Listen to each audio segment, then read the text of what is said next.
Much love, my people. Much strength. Happy October.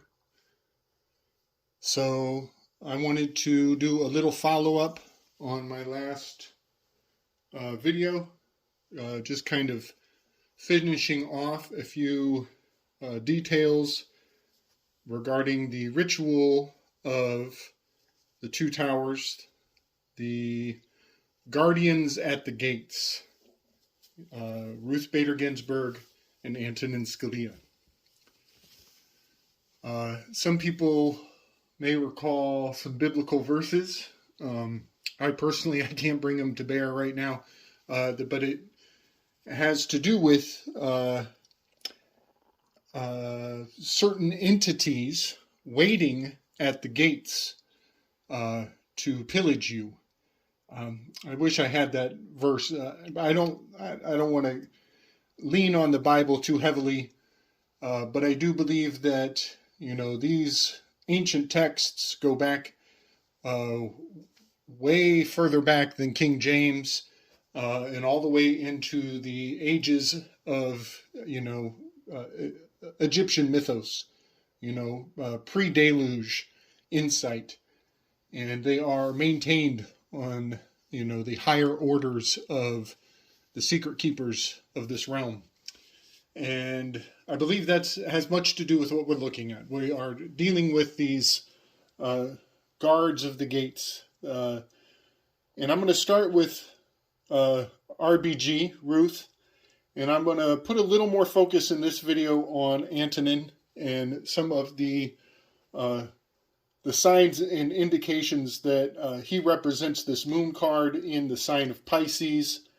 And I really want to substantiate Ruth over here in the sign of Virgo, and that being a correspondence, in perfect opposition of one another. These would both be mutable signs, changeable, as they are on the verge of crossing over this equinox line. And some more substantiation of Ruth representing Virgo is, for one, the fact that I mentioned in my last video that Antonin passed away in Texas, allegedly. I could be just as easily convinced that he died in his home and they flew his body to Texas to begin this ritual, to begin this story, to initiate the storyline of him representing the moon card in Pisces and being this, the dog guarding this gateway right there at the beginning of the pagan New Year. Aries is the beginning of the pagan New Year. 322 is the first day of the pagan calendar. So I just want to kind of give some balance to that, because he was in Texas at that lodge of the Order of St. Hubert, and Ruth was in her home in Washington, and that would be here in the sign of Virgo.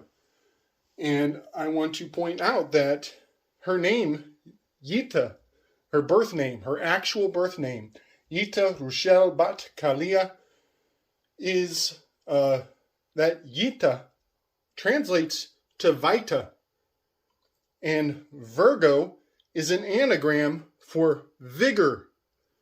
So Virgo equals vigor, and vigor equals Yita, which equals Vita, vitality. And I just wanted to give a little more substance to the concept that she is representing the Virgo sign here in the territories corresponding with the time of year that she died. And her first written case was the Virginia versus the United States. That was her initiation. She was the first Jewish lady, first Jewish woman to become a Supreme Court justice. And another fact that's pretty significant to all of this, to collecting, harvesting the anticipation of their death is the fact that Supreme Court justices are in it for life. They are in their position for their entire life. And so the parthenia of their entire career is an anticipation being built up.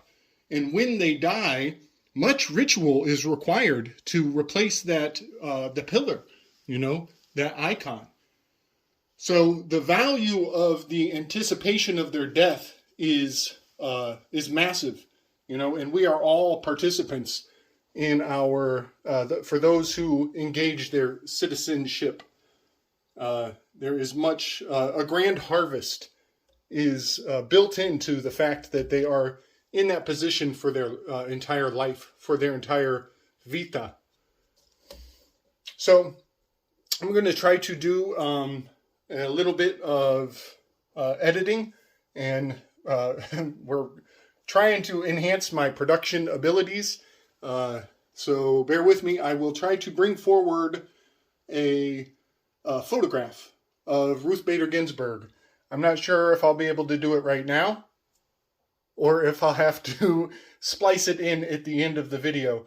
But there is an image of Ruth. It is her official image on Wikipedia. And I will try to cut that into this video at some point. And very telling signs and symbols are immortalized in her official photograph, her official image. But just this week, I came to discover that she has a book. And the book that she wrote is titled My Own Words. And that's very significant to me because, I happen to have many reasons to believe that Ruth Bader Ginsburg is of the royal bloodlines. She is of the royal house, the Rushelbat. And as I've said before, I believe that, somewhere in her genealogy, there may have been some leprosy. Somebody in her ancestral lineage was very possibly inflicted with leprosy, and that leprosy generates the facial features of a cat, and I believe that has been passed down to her. If you see her incredibly high cheekbones, she does look like a cat. There may have been some plastic surgery involved. Either way, she has that cat-headed, those features of the cat. And her dying at this time of year also corresponds with the Egyptian holidays honoring Sekhmet in Leo and Bast right on the other side of this equatorial line, this fall equinox. So when I see her book and it's titled My Own Words, I can't help it. The Twilight language brings forward a very profound translation. Meow in words. Meow in words. She is potentially, she's revealing her true nature. Her goddess is being revealed on the cover, on the initiation of that book. And here we have, initiation and cats. Once again, a very age-old tradition of underground organizations. So Bast and Sekhmet, they have other names. They have translations for their names, titles and honorifics assigned to them. And one of the titles that Bast and Sekhmet, that they are given through mythology and history is She of the Ointment Jar. And here I will point out her official portrait, the image, the official image, the standard photograph that will immortalize her career for eternity. It is a picture of her sitting in a chair with her little lacy, frilly neckline of her, lady judge garb. And she's doing a very interesting sign. Her hand is very benignly placed inside the other hand. And it looks very much to me like, you know, a hidden hand, which we have talked about before. The secret order of the hidden hand. It also looks like like a cat with their paw inside the ointment jar. And, you know, considering her relationship with abortion and the significance of flesh to the Egyptian goddess of Sekhmet, there may be some very profound signaling going on in her official photograph. It looks very passive, but to those who understand the significance of the hidden hand and the meaning of Bast and Sekhmet in their title of She of the Ointment Jar, it's very, very profound that she has her hand, one hand inside the other. Yeah, something to be said about that. I'll try to splice that into the video here today. So I just wanted to point out her significance of her death here in Washington, markating on the Tarot Tories this sign of Virgo, the Hermit card, and correlate it to over here the Moon card. The Moon card has these two wolves howling at the moon. That is in other tarot cards as well. So I'm going to push forward onto some focus on Antonin Scalia. You know, RBG was the first Jewish female on the Supreme Court justice. Well, Antonin Scalia was the first Italian American on the Supreme Court justice. And so it's very interesting that they are both firsts.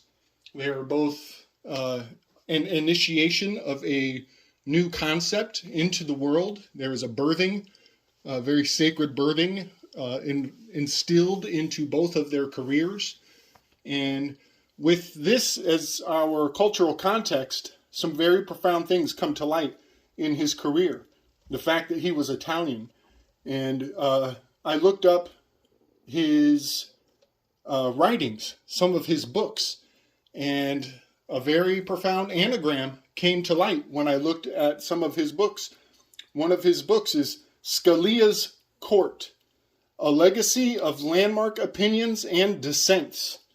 And now,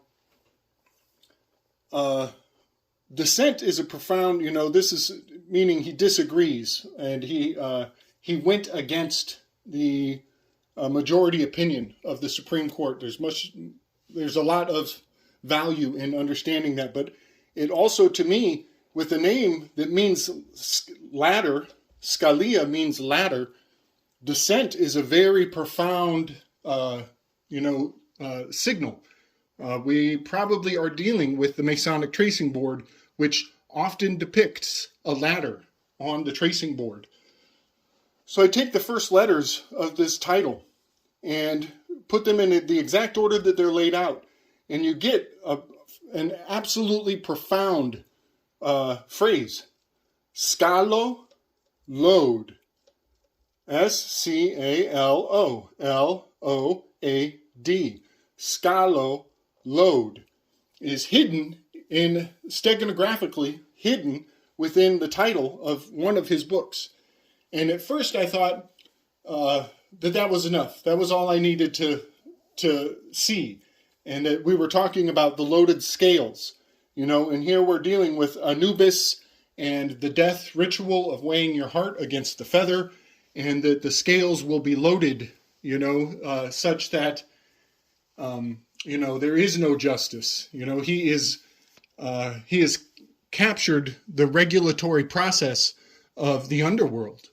And, you know, I am insinuating dark intentions, and I'm being very brief and surface level in that insinuation. But loaded scales, that's pretty profound. I could have stopped right there. But I know that he is from an Italian cultural context, and I understand that this Scalo, you know, that is Latin. It has a very deep Latin significance.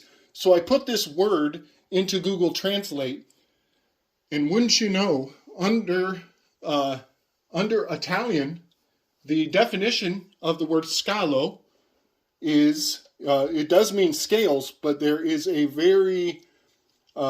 there's an Italian translation that comes through, so you have to highlight the Italian translation and plug the Italian translation into Google Translate, and this is what comes through. This is the translation of the Italian definition of the word scalo. And out of this translation, many profound indications come to light. And here I will, I'm going to preface this with a preconceived notion. I believe we are talking about the placenta, you know, the pound of flesh that it cost you to participate in this realm. There was a sacrifice when you were born, and you handed that over. And I believe that it has much to do with the underworld and, you know, returning to the other side. So just keep that in mind as I read through this definition, because the first words are any place. Any place. And there, when I see the word place, the first thing my mind goes to is we are dealing with the placenta. We're dealing with the port of call. We are dealing with an exchange from water onto the land. Any place equipped for docking, ships, and for related commercial activities. Part of a port equipped with such equipment and sometimes passengers. And here I wrote the word placenta. Absolutely. We are dealing with your citizenship. We are dealing with the boat you rode in on. We are dealing with the placenta, Noah's Ark, your entire, the book of your life, the book of your relationships to the elders, you know, your DNA. This is the port that they are talking about. And here's another definition. Construction slipway, solid wood or masonry, or reinforced concrete structure in the shape of an inclined plane in which the keel of the ship under construction is set. And ending on the word set caught my eye for sure.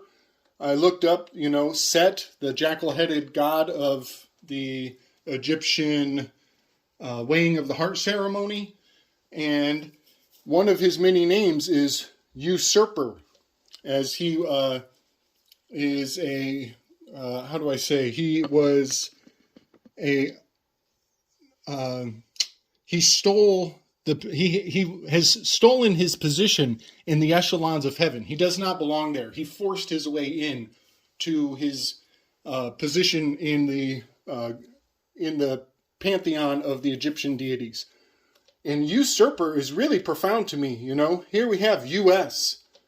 Usury. U.S. He's a U.S. Supreme Court Justice. Usurper. So then I did a little more translating on some of these words. You know, the slipway, you know, the concrete structure, the inclined plane, and the one word that really came out, and you can get in Google Translate and go down this path with me and see what I'm looking at, but equipment. This word, you know, it's a part of a port, equipped with such equipment. You know, that's redundancy. It's a very interesting double-speak redundancy there. So I looked up the Italian translation of the word equipment, and it's very easy to do in Google Translate. The Italian word is actually attrezzatura. Attrezzatura. Attrezzatura. And the translations for that word are outfit, thinking placenta here, tackle, rig, or rigging. And that's very profound. That Set is the usurper who is rigging the weighing of the heart ceremony, conceivably. So then I start looking up translations and definitions of the word rig. And you will get oil plant. That's very, very profound to me. A rig is an oil, a plant that can garner oil, ointment. Very profound to me, you know. Again, with that preconceived notion that the placenta is the cornerstone of all mystery. And also the word rigging. And rigging was a very interesting little rabbit hole to look up the Italian translations. You will get manovra, M-A-N-O-V-R-A, as in like to maneuver, a object that is maneuverable. And that translates to a handle or a maneuver ring. It's the ring that controls them all. And so then I looked up some translations of handle, and you get manopola. That's the hand puller, pulling with your hand, and that has much to do with, you know, monopoly, usurping by monopoly, but it also translates to gauntlet. A monopoly in Italian translates to gauntlet. We're dealing with Antanos Fauci. Antanos Fauci. These Italian bloodlines definitely usurping our right to, you know, constitutional fundamentals all through our life and all through the lives of our elders, you know, going back way past World War I and II. You know, they were fighting for our souls. And, you know, a lot of people are very pissed off at even the word patriot right now. Pate being the father and riot being their struggle. You know, we are rioting for the honor of our fathers. What did they go off and die for, you know? And it's being defiled. Every step of the way, every step we take further away from the Constitution is a defilement of the struggle of our fathers, for sure. And when they put that word patriot on the front of the word act, you know, they completely appropriated the struggle of our elders, you know. I could go on and on. Whole nother video. But I want to point out this analima, and you may notice, you know, it has that correspondence above and below. And over here, it's inverted. So this was RBG and this was antonym. And over here, it's inverted. And the reason it's inverted is because this is a depiction of the earth from the heavens, looking down. Virgo here, Pisces here. This is a depiction of the heavens above. So if I were to take this piece of paper and flip it upside down, facing down on the earth, you would see that these correspondences are perfect. This is above, this is below, and this is the above realm. And I just wanted to put that into light, that we have these scales, the lifting and the dropping of the scales, the give and the take from above to below. A very pivotal component of any spell, to be sure. So, wish me luck, everybody. I'm going to try to splice in some of this footage. And in my next video, we will be further substantiating the power of the placenta, of the garment, of the piece of you that was given over before you were even old enough to give consent. Much love, everybody. Keep your head up.